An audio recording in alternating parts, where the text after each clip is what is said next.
How's it going, you guys? Thank you so much for joining us once again on a coffee roaster warm-up session. Today we're going to be talking about cold brew. Nothing really big, but actually it is big. It's been big for us, especially over the last month of some stuff that's going on. So before we go ahead and jump into that, let's pour some coffee. Dude, let's do it. Sergi, we just actually cupped some new Ethiopian natural coffee that just landed at the roastery. We made, what am I trying to say? We sample roasted a small little batch and then we cupped it today, but then we brewed up our Guatemalan coffee and on batch brew. We have a small little drip coffee maker and we threw 10 grams of the natural in here. Just 10 grams. Yeah, that's it. But it comes through, obviously, because it's a natural. It came through in the aromas. Oh, yeah. Like, even before taking a sip, you can smell it. There's something about natural process, like coffees, that just so aromatic. So, it comes through a lot. Oh, yeah. It's funny that we don't sell a blend, but I'm liking this. What do you guys think about blends? Go ahead and drop something in the comments if you're watching this on YouTube, or hit us up on Instagram. Do you want to see a blend? Should we even spend time making a blend? Should we just start selling this blend, the coffee roaster warm-up session blend? Dude, I can't stop drinking, man. Dude, no, it slaps. Probably just need like a Facebook live of just me drinking coffee. Dude, that's great. All of the James Hoffman. Dude, yeah. Yeah, that'd be excellent. Yeah. So recently, we did a really cool collaboration with a local brewery called Stemma Brewing in Bellingham. They made an oatmeal stout with our whoosh whoosh. Oh yeah. In the cold brew that went into this brewski. Surprisingly, we did not talk them into this whoosh whoosh. They decided it on their own account, which I was shocked because most coffee beers, to my knowledge, use kind of like a little bit of a roasty coffee because it comes through with the body. It gives this smokiness out. Yeah. But that's not what the whoosh whoosh is, which I think is what made that collab so tasty. Yeah. But it's also what made it very different to other collabs. Because that's not, it's not a new thing that a coffee company and a beer company collab. It's not new, but this whole drink, this stout, is so different than any other collabs that I've tasted. There's a few popular ones. I just don't want to call out different names. But I've had them and I'm like, I get it. I taste the coffee. It's very, very heavy. It's very rich. Yes. But it's not my preferred flavor in that sense, if that makes sense. You know what I mean? So when I tasted this one for the first time, I was like, dude, this is so different. I was thrown off. It just did not, it exceeded my expectations because it didn't meet my stereotype of what a coffee stout tastes like. It was definitely much lighter, easier to drink. And it also had the nuances of the coffee just blended so well with the whole oatmeal stout. But plus, you know what I like? I love how Stemma designed the whole quote-unquote label or the can with it. Dude, they're just geniuses at what they do with the brewing, but also with their design and how they took our label, reminds us of, and then pitched in and threw that stuff on there as well. Totally, yeah. That was awesome to see on the can. And it was one of those moments where I just saw it and I'm like, it's one of those pivotal moments where you're like, dang, that's cool. That's us. That's me. Yeah, yeah, exactly. It's that, when you're playing soccer in high school, which we both did, and it's like the mom that stands up like, that's my son. That's what I felt like looking at the can. I'm like, dude, that's it. The time I went to Whole Foods and grabbed it, I was just like, it was a great moment. It was a proud moment. And just big shout out and thanks to Stemma. Dude, I love how they chose this coffee, like you were saying too. Yeah. That was on their accord. They liked it the most. They thought it would fit well, which was a surprise again to me, that an Ethiopian coffee on a cold brew. It's not something you hear. I don't know about how many people are brewing a Ethiopian coffee, the whoosh whoosh, on a cold brew. It's not really heard of. I don't know. I just haven't heard that much. Yeah, or let alone it's not common, you know. But I think one thing that, which I kind of want you to talk about, the process of brewing this cold brew. So, because the cold brew right now has like a pretty nasty stereotype or, you know, feel about it where it's like, oh, okay, yeah, it's it's good, you know, it's decent. There was this one time when we were on a road trip down, like through the West Coast, and a bunch of friends and we stopped by a cafe and sat and like on the suburbs of LA, I think, like way out there in one of the neighborhoods, and they had this cold brew that they made with a coffee from Heart. And that cold brew was so tasty. That was one of my most memorable experiences where I was like this is a noticeably different cold brew than what most of us think when it comes to cold brew. You know, just, you know, classic chocolatey, just tastes like coffee, you know. So that being said, like the whoosh whoosh felt uncommon. It is uncommon, and the stereotype of cold brew is lacks complexity and all this. Yeah. What was your brewing process? What was your approach to brewing you know, the whoosh whoosh for this collab, but also for Makeworth in general? Because you've had some tasty cold brews before at Makeworth that you've brewed up. So I think going back to when I started brewing cold brew for Sippers, my first coffee job, I was fascinated by the Yama, which is the slow dripper, you know, the huge tower dripper. I was fascinated by that concept, and that it takes so much time, but how just intricate it was. But then we also brewed cold brew in a very, very generic way, where we basically, you know, took coffee, put it into a filter, dumped a bunch of water, let it sit 14 hours. It's good to go. But as the cold brew phenomenon has just been growing, and the fascination behind cold brew, the new competitions behind cold brew that are happening with the SCA and stuff, I started looking into it more, and I started wondering, like, what does extraction look like, and how does coffee extract with cold water? Because we kind of know how it works with, you know, a pour over. That's been pretty popular, so people are more familiar that water is moving, like removing stuff. But cold brew is more of a steeping model, closer to a French press. So how do you like change and play around with the flavor, and what are the attributes that play in that role? And I basically took my experiences with pour over coffee and tried to take that concept and translate it. So first things first is you gotta have the right water. That plays a big role in extracting coffee. So we started crafting water, one for like our Stemma collab, like we started crafting water, but then understanding the type of water that Makeworth has played a big role in it. Another big element of that is the bloom. I don't hear a lot of people talking about the bloom phase in cold brew. I'm sure it's out there. I'm not the one who came up with it. But that initial pour, what it happens is it opens up the coffee and allows it to be more extractable in very layman terms there. So what you do in that first initial pour and the temperature of that will really move into like the acidity levels and the complexity of the cold brew. So that plays a big role. I know I'm going on. If you need to interrupt, just go interrupt me at any point. No, that's golden. Keep going.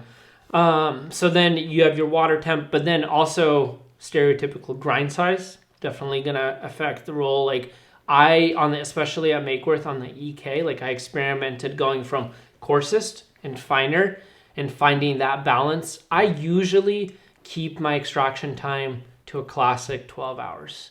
I don't go crazy for like 20. I just haven't had good results even with 16. I've had episodes at Makeworth where someone forgot to drain the cold brew and it sat for like a couple hours longer, and I tried it. I mean, people say, oh, I can't taste the difference. I thought I could. Like, it definitely lost complexity. It just got more body, and the classic bitterness came out.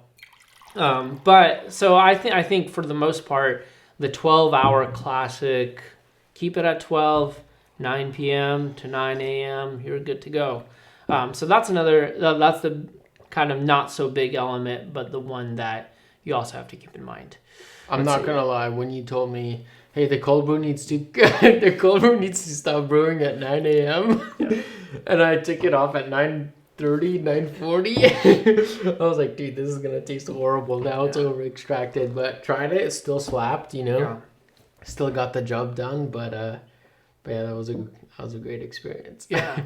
I love the fact that you can actually make cold brew that doesn't just taste like coffee. I think majority of the time when people order a cold brew, they're saying, oh man, cold brew has more caffeine. Kinda in theory, but does it? Probably not as much as you're thinking in your mind, like, oh, you're gonna get more caffeinated. In theory, I get it why that's the stereotype. Yes. But then again, like, people are also ordering cold brew because it has like, oh, it's not as acidic, which is also true. If you're brewing a cold brew just with, some people even use ice cubes, like cold water, you're not gonna extract acidity. You're not. But I think also because of how people taste and perceive things, a lot of the times when people say, I don't want an acidic cup, they're basically saying they don't want it to be sour. Which, you can have good acidity that's sweet. We all know that from cupping, right? Yeah. And you have acidity that's sharp, which isn't super enjoyable. So I think with playing around with that concept in cold brew is very important. That's why, like, your reaction to the whoosh whoosh was like, dude, this actually tastes like plum. Like, this actually tastes like maraschino cherry. Like, and that's because those flavors are actually in the acidity. You need to preserve some of that acidity. That's where your bloom is important. And just what you do in that first initial pour is very important. So. Oh yeah, that when I tried that first brew of the cold brew batch that we brewed, man, it just had so much sweetness, so much complexity, so much plum, the maraschino cherry. It tasted almost better than any of my pour overs of that coffee. Like, it was so wild where I told you, I'm like, I would go into Safeway and buy this in 4-packs, 6-packs, and just crack it open every day, like as like a coffee beverage, because it just blew me away of how complex cold brew can be if done right. And I don't see much of that in the specialty coffee industry or coffee in general, because that's what the expectation is like, oh, I just don't want anything acidic. I just want coffee that tastes, you know, it's smooth. People also use the term smooth all the time, like, oh, that cold brew smooth. Yeah, and totally, because it doesn't extract as much. It's not as complex. It's just, you know, coffee, which there's a lot of good stuff to that. But, you know, when I was tasting that cold brew of like plum, the sweetness it just tasted amazing. So yeah, which it goes back to, once again, because we're in the business of flavor, and flavor is pretty subjective when it comes to preference. There's still the classic. Our method of cold brew is not the classic method. You know what I mean? It's different. It's not necessarily better or worse, but there is a classic essence of cold brew that's heavy-bodied, chocolatey, super strong. Like, for example, we can bring up our friend Ward, who I taught how to brew cold brew in the little Hario, you know, glass carafe cold brew maker. And he loves using Kookaburra's Drop Bear Espresso. Why? It's a blend. It's definitely more chocolatey. It has those essence. He actually makes a concentrate. He doesn't dilute it and drinks this concentrate straight up because he needs that kick in the face in the morning with some cold coffee. That's a preference thing. I think Ward and I don't share the same coffee preferences, but I understand why he likes it. You know what I mean? Yeah, and that's beautiful that we are in such an industry that's versatile. That, I mean, it makes it hard because you can't say that something or some coffee's bad or some coffee's good. I mean, you can't say that for yourself. You're really just speaking for yourself and how it's done.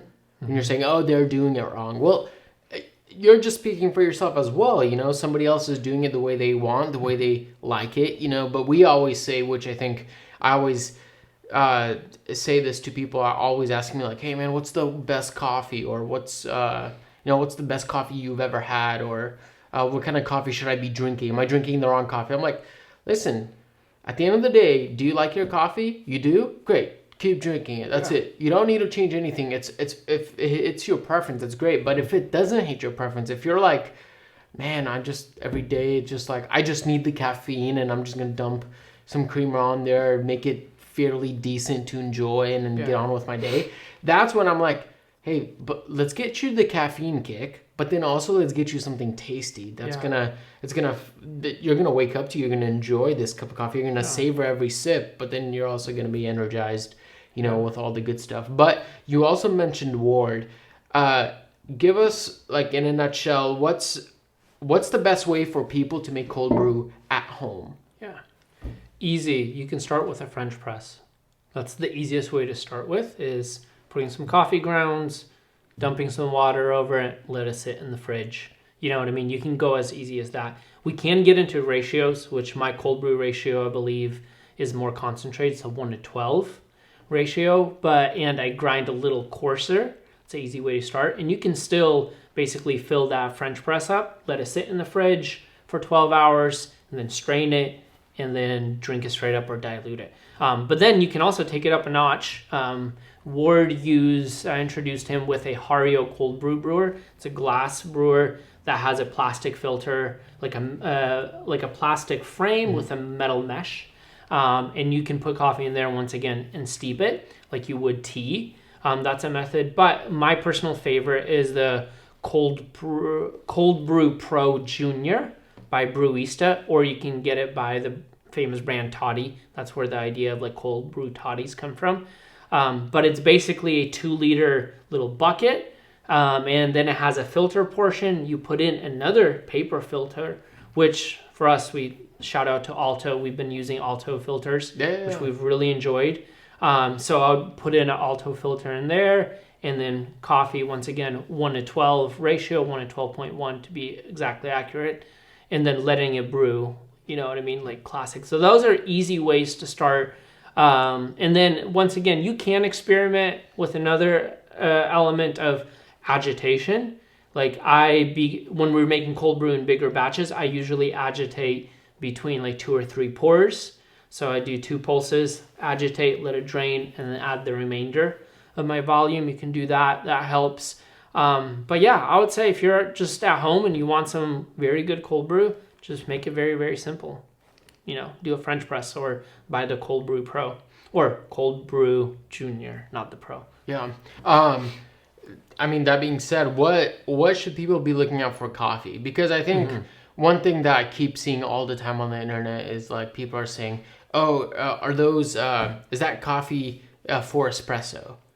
Yeah. As if like this connotation that certain coffee, like those are espresso beans and those are not espresso beans, and you can't use those in espresso, when in reality, no, you can use anything in espresso.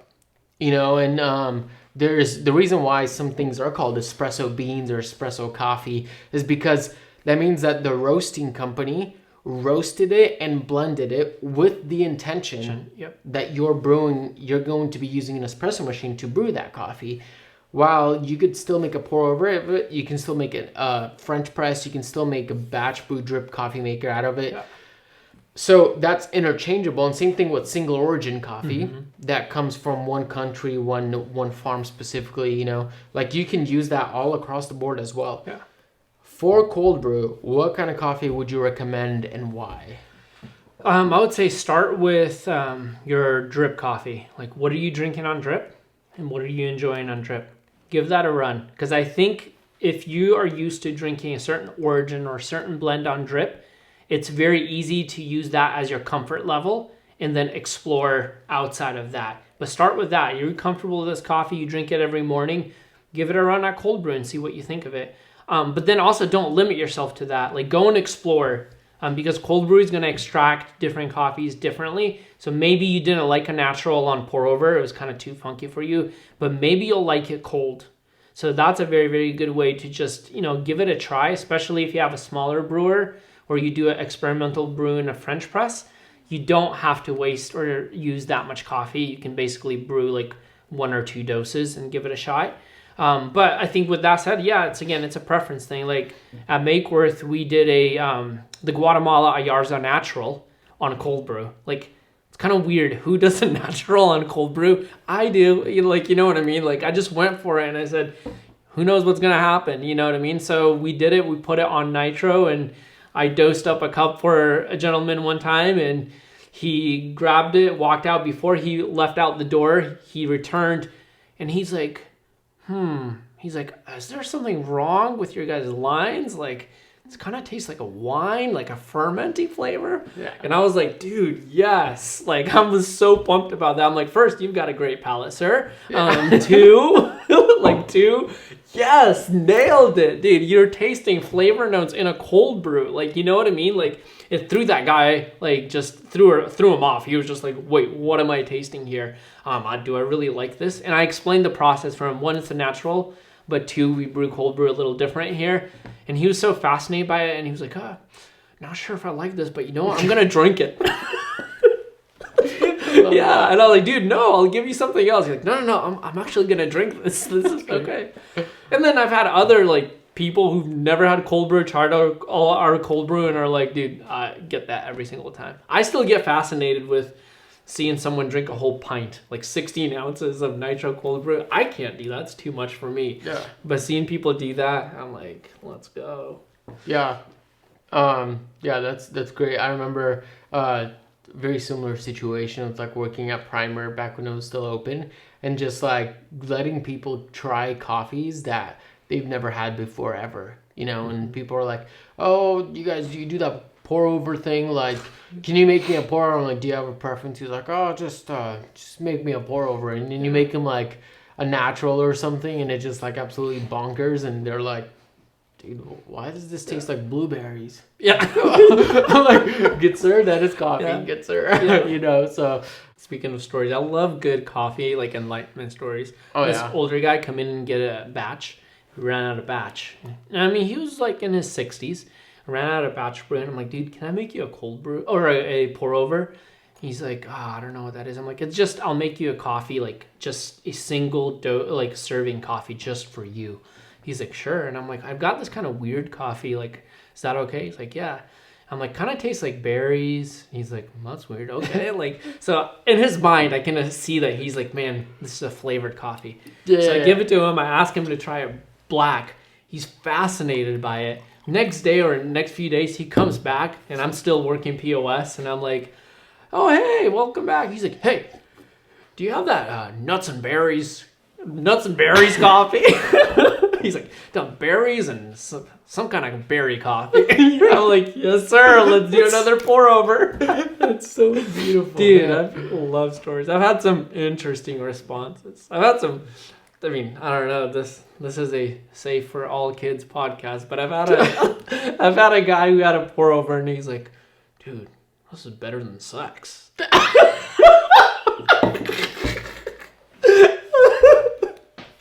Oh man. Oh gosh, you know you brewed a tasty pour over when that's the response.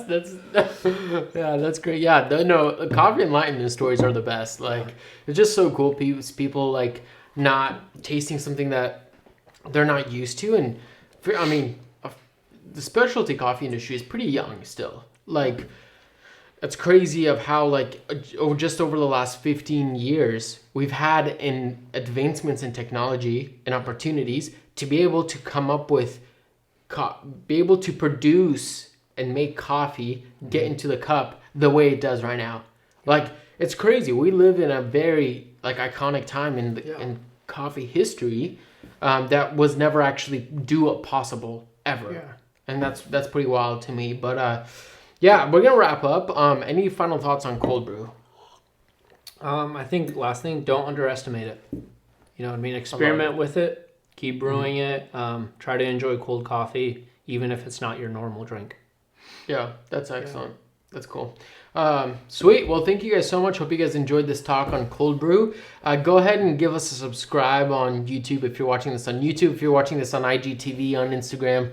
Thank you guys so much for watching. Hopefully soon in the near future, we're going to release all of our episodes from the beginning onto the podcast all the podcast platforms on just audio. We've had a couple people reach out and say, hey, like, I just would love to listen to this because I listen to podcasts in the morning. I don't really want to watch a video or have to watch a video. So stay tuned for that. Also, this natural in here, it's going to be dropping soon. Stay tuned for that. Today it was pretty wild on the cupping table. There's also a couple other wild things on the cupping table that we just cannot wait. Like, it almost feels too good to be true. So lots of exciting things. Thank you guys so much once again, and we'll see you guys in the next one.